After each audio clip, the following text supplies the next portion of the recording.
Welcome to Burlap Teachers. Enjoy the video. In this video, I will explain how to make corn chowder. First, let's gather our ingredients. You'll want fresh corn if possible, along with potatoes, onions, and celery. Having everything prepped and ready before you start cooking makes the process much smoother.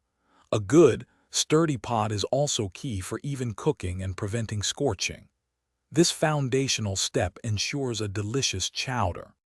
Now let's build that incredible flavor. Begin by sautéing your diced onions and celery in a little butter or oil until they are tender, which usually takes about 5 minutes. Next, stir in some flour to create a roux. This will be our thickening agent.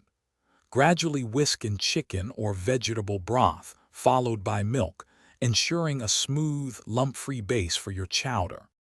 With our creamy base ready, it's time for the star ingredient, the corn.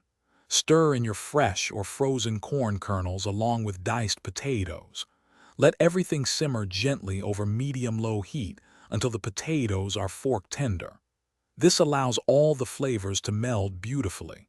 Don't forget to taste and adjust the seasoning with salt and freshly ground black pepper to your liking. To finish our delightful corn chowder, stir in a splash of heavy cream for an extra layer of richness and velvety texture.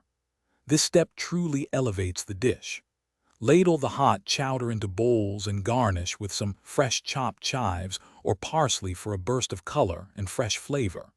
Serve it immediately with a side of warm, crusty bread for a comforting and satisfying meal.